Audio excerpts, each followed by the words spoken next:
Hello, everyone. Thank you for joining us for the ML Bio lunch. My name is Sibel Governor. I'm the patient advocate for ML Bio. We are honored to be here. Kat, we miss you. If you're online, it's wonderful to be seeing so many familiar faces and meeting new people with this incredible LGMD community. We will have 3 speakers today. My 2 colleagues who are employees of ML Bio. Doug Sproul, who's our Chief Medical Officer, will give an overview of LGMD2I. We will then have Melissa, who will share what it's like to live with LGMD2I. And then Mallory Hardin, Senior Director of Business Development and Operations, will talk about our BBP 418 programs. Thank you, Doug. Yeah, don't clap for me just yet. But it's really an honor to be able to talk, to speak at this meeting, to see your faces. This is an incredible moment, I think, for the LGMD community writ large. Obviously, for our program and for the LGMD2I R9 community, it's obviously a great moment as well. We're seeing our program emerging. We're seeing 2 gene therapies that are also moving into the clinic, and so it's really an exciting time. One of the things that, to some degree, my thunder was taken, but I want to reiterate from an industry perspective. It's amazing to see where we were, where we are, and where we hope to be as a community, moving from a time where there was really nothing to offer, nothing on the horizon, a phenomenological approach where it's just LGMD, to a time where we're having genetic diagnoses and pathways treating and addressing these diseases. Really an awesome time. And so it's such a privilege to be able to, be part of this community and trying to, change what has not been where it needs to be for a long time.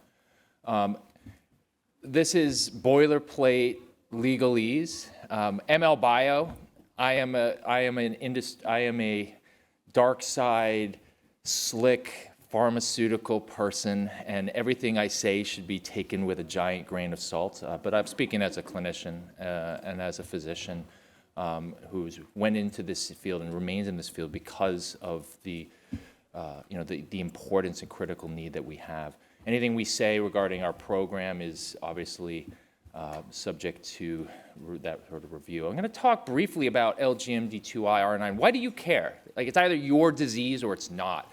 I think from the standpoint of the broader community, one of the critical things, and you heard Dr. Weil talk about it, you heard Dr. Straub talk about it, diagnosis and understanding the specifics of what disease and what subtype you have, how that mutation drives the disease that you are experiencing, and how that could potentially lead to prospects for therapy is critical.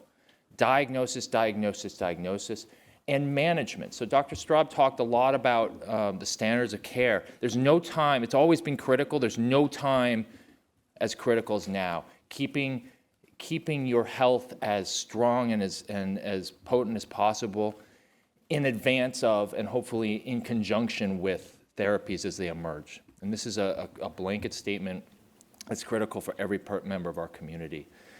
One of the problems with limb-girdle muscular dystrophy is just the name itself. We've talked, historically, it was so tough to differentiate the diseases that we ended up just kind of lumping them all together. And so historical has kind of translated out. And so this creates an odd nexus for this community.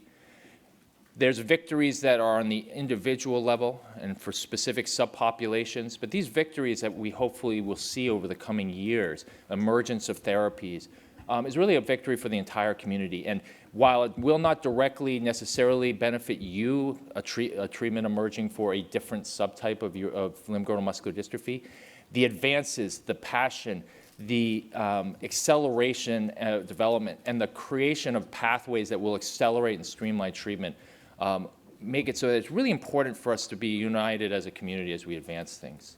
This kind of shows where we came and where we went to. It's amazing to think how short a time it's been. Many of you are aware of this. for people coming into the field, my colleagues at ML Bio, it's not obvious, right? We live now in a world where there's genetic testing that's relatively easy to get in most parts of, at least in the United States, Western Europe, et cetera. Diagnosis is much easier than it has been. There's emerging therapies on the horizon. There are many in clinic today. It wasn't that way just a short period of time ago. When I moved over into industry in 2013, there were no drugs even being contemplated for limb-girdle muscular dystrophy. There was really no drugs available for neuromuscular disease at all, aside from steroids for Duchenne muscular dystrophy. And in that last decade, this has changed dramatically. Diagnosis, most of my limb-girdle muscular dystrophy affected patients had LGMD NOS, simply because it was almost impossible to diagnose the vast majority of these patients, and that's changed as well. And that gives us the possibility to develop therapies for treatment. So I'm going to talk a little bit about LGMD2I/R9, and this is sort of a model of how you can think of a disease. You identify the genetics, you understand what the mutation of a given gene is causing and what it's leading to, and this allows you to contemplate how you might approach therapies. But this story can be written for every single disease on this map. So this cartoon is a really busy cartoon. What it's meant to really indicate is all the complex interplay of a number of different proteins, enzymes, glycoproteins, all of which come together to stabilize the muscle cell during the process of contraction. In the case of LGMD2I, this is caused by a gene called fukutin-related protein, or FKRP. This is an enzyme. This enzyme attaches a sugar molecule onto what's called a glycan chain, a sugar chain, on a different glycoprotein called alpha-dystroglycan. This is a critical process that if it doesn't occur, alpha-dystroglycan doesn't work properly. If alpha-dystroglycan doesn't work properly, the muscle cell isn't properly stabilized. And then with chronic contraction, there's injury and ultimately cell loss, turnover, and all the things that we recognize both on a cellular level as a muscular dystrophy and for patients, the development of muscle atrophy, weakness, and the disease that you can tell me about far better than I can tell you. Looking a little bit more specifically at LGMD2I/R9, again, there's this process called glycosylation that's critical to the function. And so you see this right in the center here of alpha-dystroglycan, the ADG. And these glycan chains, these little green sugar chains, are critical in allowing that ADG to attach itself to the extracellular matrix and anchor that protein, anchor the muscle cell to that extracellular network to stabilize the muscle cell. When this doesn't occur, it's basically like losing the shock absorber on your car. And so you're having chronic injury, chronic breakdown, and ultimately the development of disease. I'll talk a little bit about genetics. And so genetics, we heard some discussion on variants of unknown significance, the critical need to differentiate what's disease-causing and from what's not.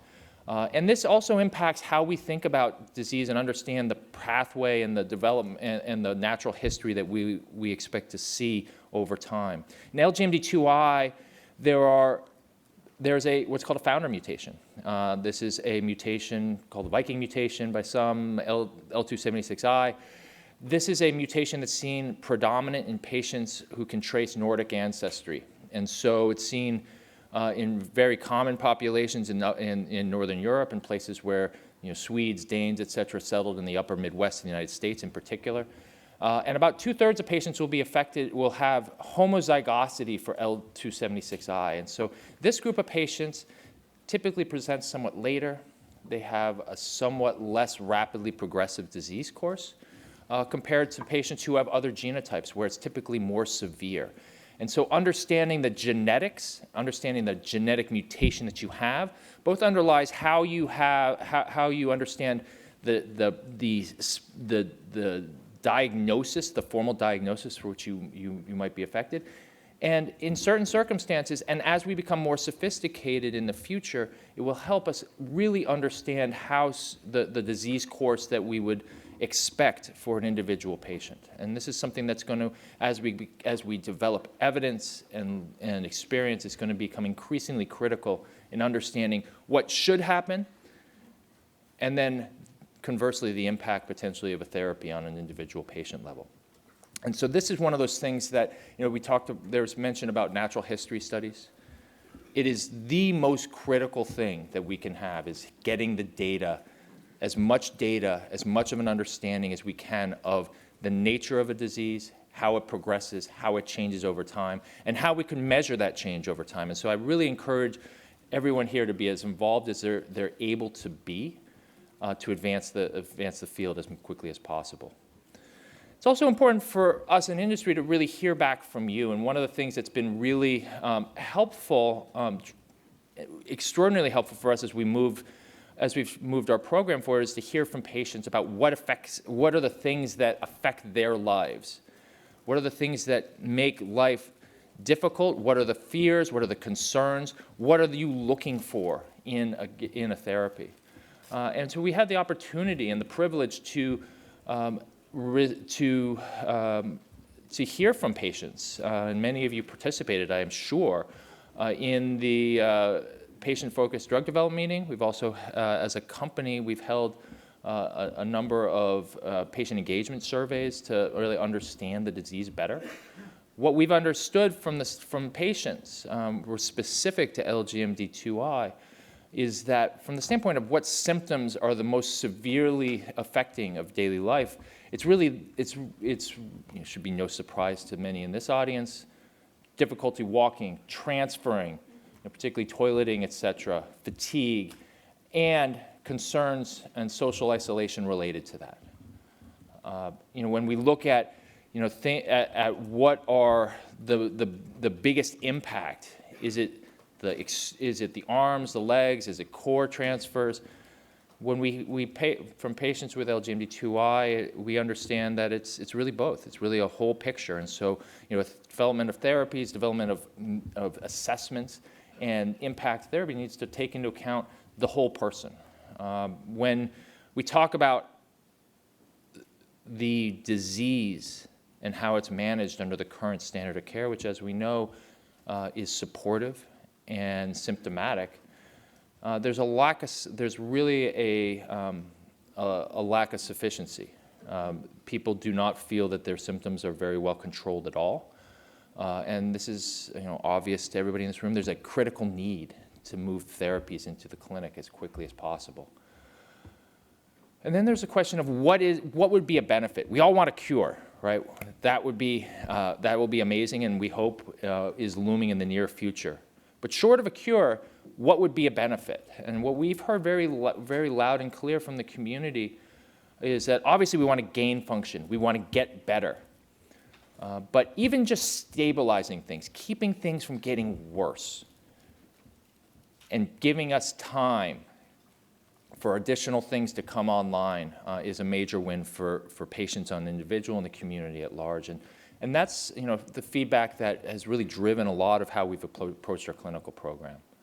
So I'm going to shut up because I'll ramble all day long, but I really wanted to thank you for being here, and thank you for your advocacy, your passion, and continuing to move the field forward as individuals and as a community. And I'm very eager to hear your remarks and build out our relationship further. So, thank you.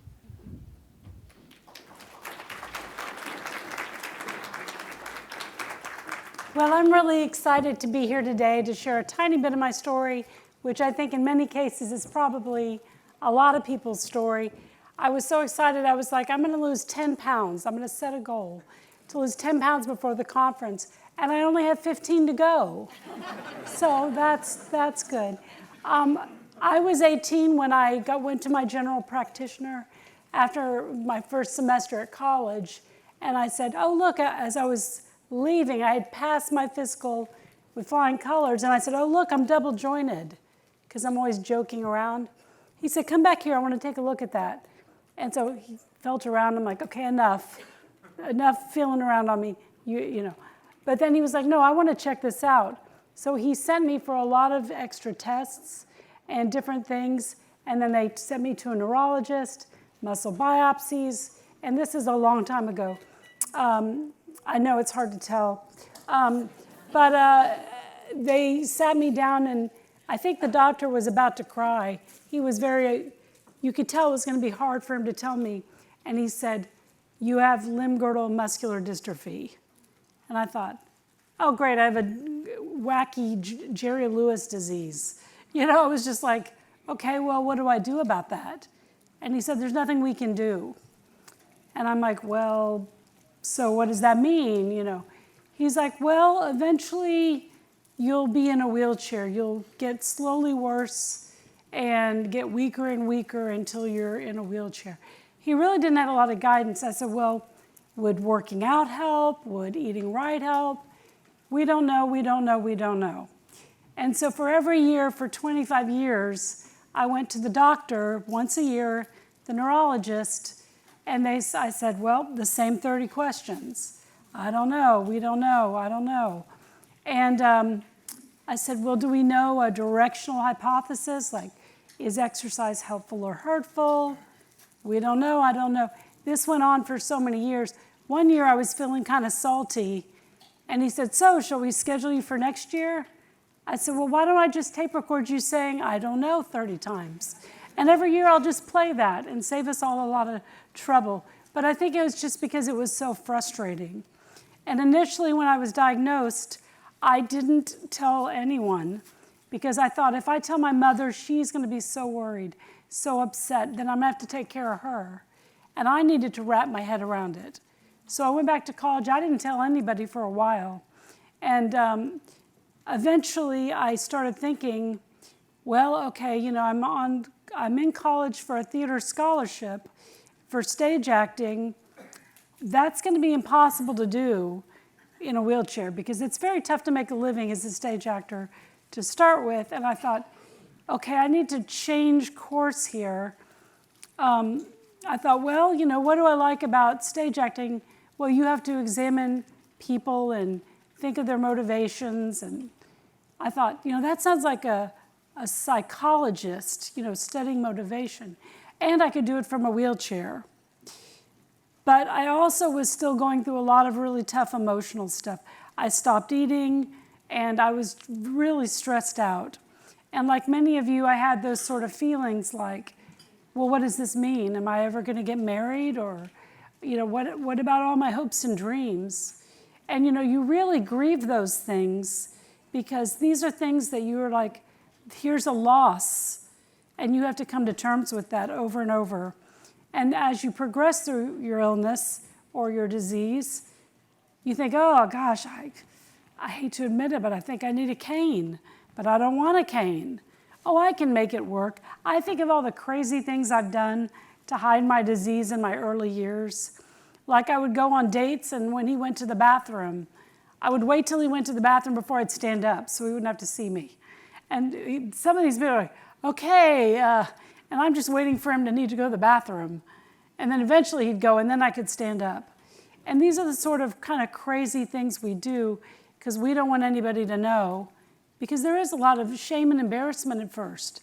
But on the other hand, now that I've had time to get perspective on it, I didn't do anything wrong. I was born this way.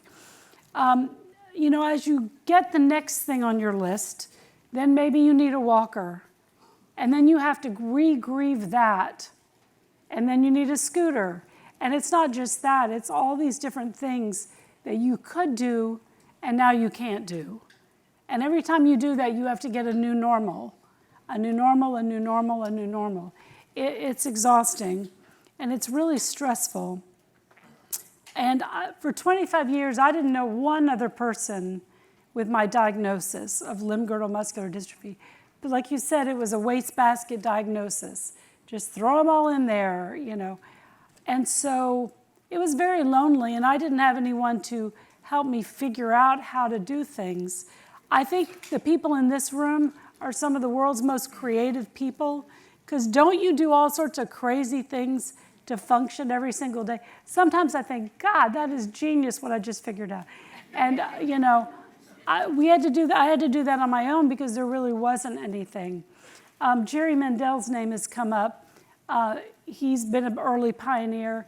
I got the privilege of meeting him at the science conference in Dallas, and I went up to him and I said, it's just such an honor to meet you, because all those years when it was the beginning of the internet, children, I would like research, and the only name that ever popped up with MD was Jerry Mandel.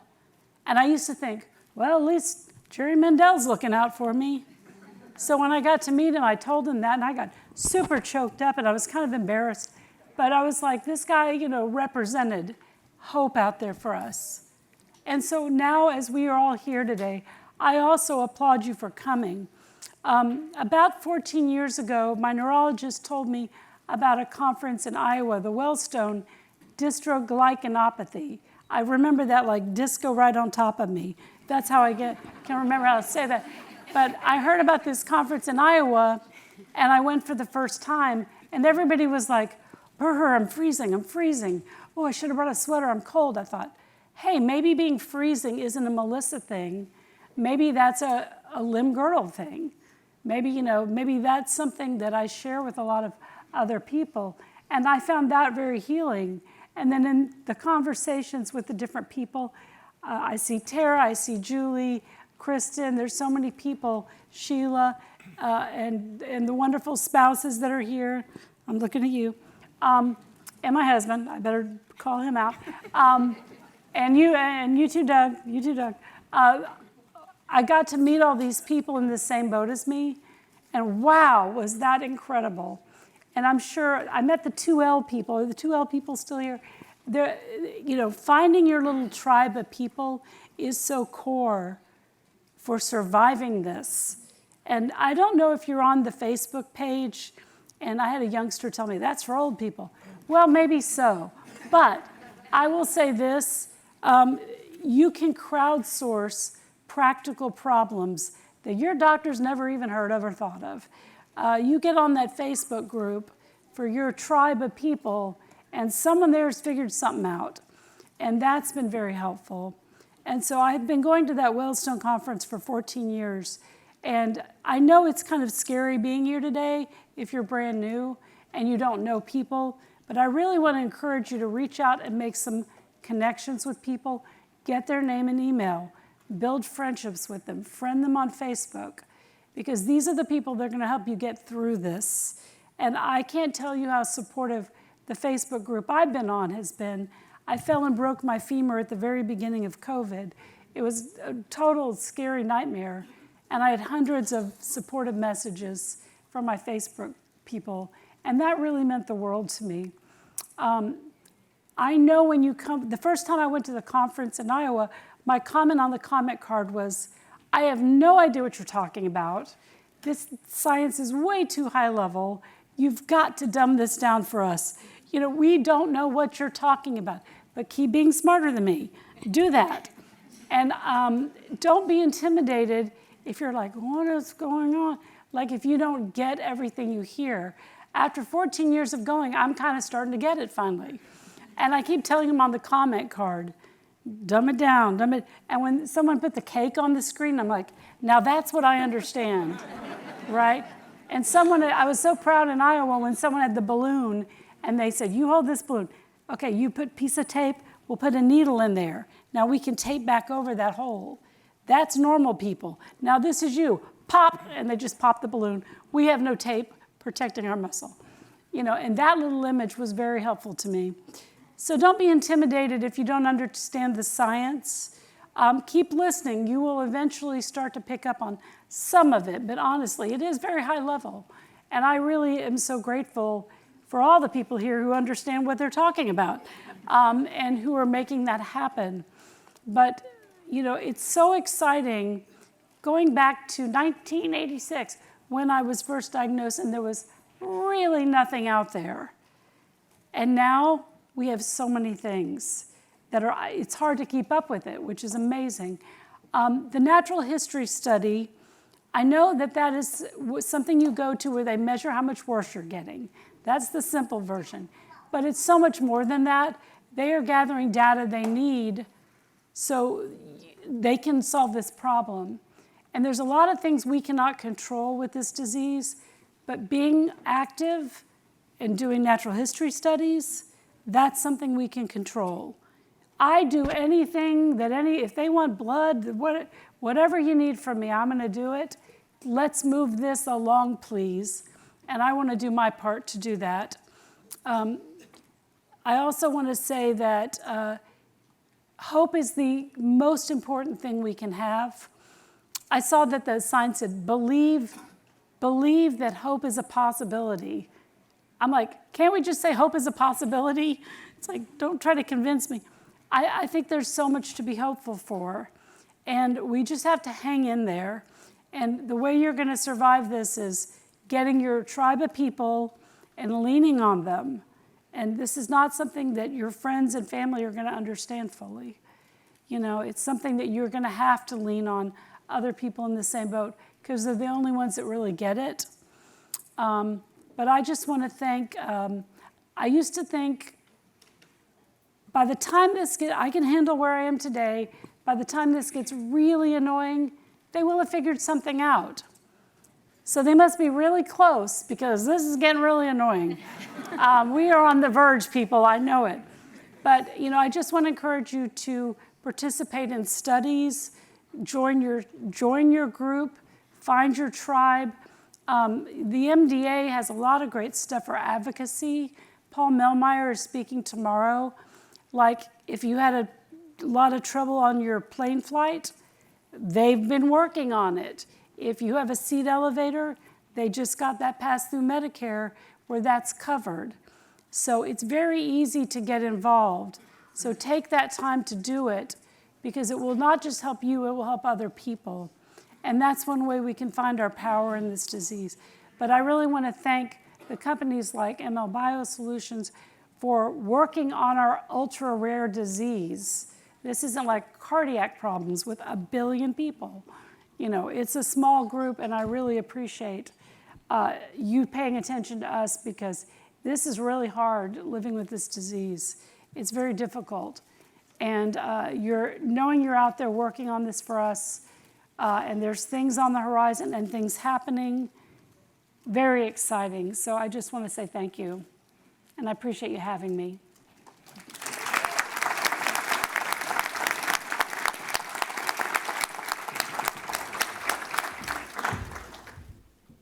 Okay, well, that's going to be a hard act to follow. Thank you so much, Melissa. We really appreciate you being here for us and sharing your story.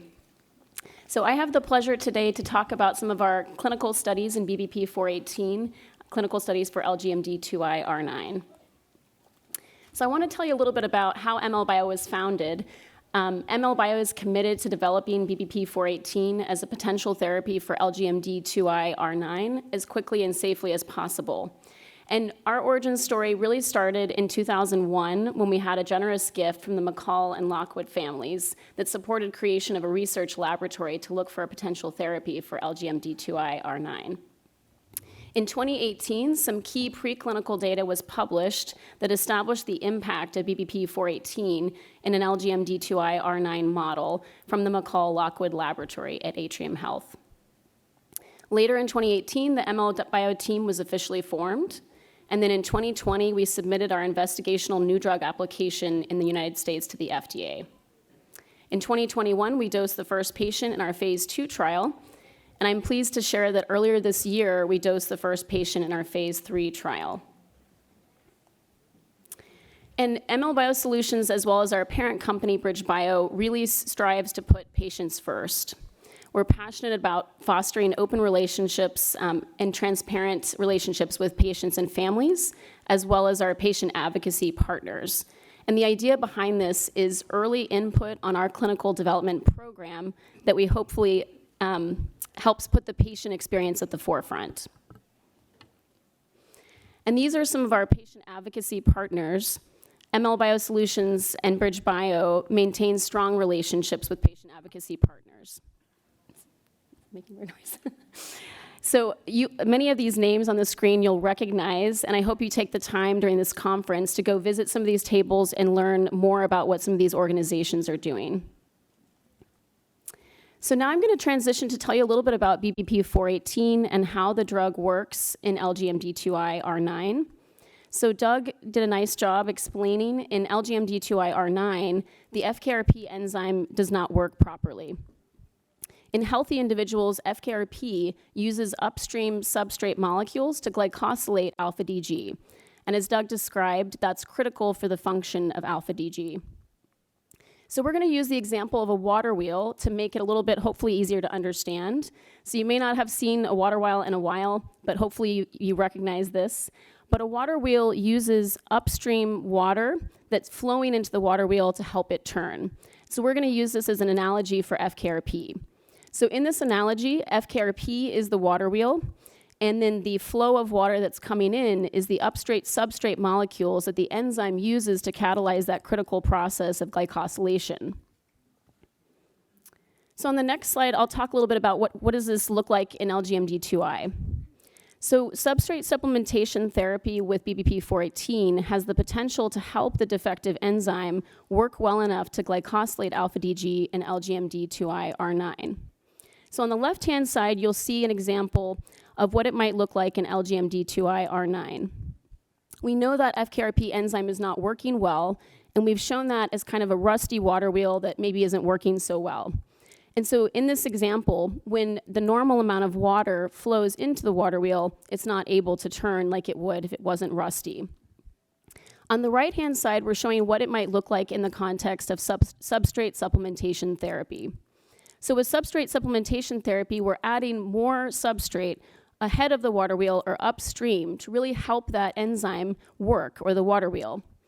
So adding more water can help move that damaged water wheel. And so similarly, we hope that substrate supplementation therapy will potentially help the FKRP enzyme work well enough to glycosylate alpha-DG. So now I'll go into an overview of BBP-418, and I just want to remind the audience that BBP-418 is an investigational therapy, so it's still in development and has not been approved by any regulatory agency. So as I just described, BBP-418 is being developed as a substrate supplementation therapy designed to treat LGMD2I/R9 at its source. And it's provided in the form of granules that are dissolved in water for convenient oral daily dosing, twice daily. And then in the next couple of slides, I'll show you some of our data we have so far. But in clinical studies, BBP-418 has been well tolerated to date. There have been no dose-limiting toxicities or discontinuations or severe adverse events related to BBP-418. And then early clinical studies in a limited number of individuals with LGMD2I/R9 have shown some encouraging biomarker results as well as positive trends in functional outcomes. So this gives you an idea of the number of studies that ML Biosolutions has completed. So we've completed multiple studies of BBP-418 in healthy individuals as well as individuals with LGMD2I/R9 prior to the initiation of our phase 3 study. In the top row, we're showing our natural history study. So this was done in collaboration with the GRASP consortium that was mentioned earlier today. So this was a natural history study of about 96 individuals with LGMD2I. And the goal was really to define the disease trajectory over the course of about a year. And we use this information to help validate a muscle biomarker for LGMD2I/R9 to support future clinical development in this disease. The second row shows our phase 1 studies. So we completed 2 phase 1 studies in 109 healthy individuals. And the goal of these studies was to really look at the safety and tolerability of the drug in healthy individuals. We also looked at the pharmacokinetics of the drug, and what that means is how the drug is interacting with the body. So when you take it orally, how much gets into the blood, and those kind of questions are what we were looking for in those phase 1 studies. So key takeaways from the phase 1, we did not have any serious adverse events or discontinuations related to BBP-418 in healthy individuals, and we were able to study the pharmacokinetics of the drug with and without food. In the third row, we have our ongoing open-label phase 2 study that's been conducted in 14 individuals with LGMD2I/R9. And the goal behind this study was really to evaluate different doses of BBP-418 to help us design future clinical studies, as well as to look at safety and tolerability now in individuals that have the disease. So from this study, we did not have any serious adverse events or discontinuations related to BBP-418. We also had some encouraging bioassay and clinical data in this study. And then last but not least, on the bottom, we have our phase 3 study, which is now ongoing. We are aiming to recruit around 81 individuals with LGMD2I/R9. This is a 36-month placebo-controlled study to evaluate the safety and long-term efficacy of BBP-418.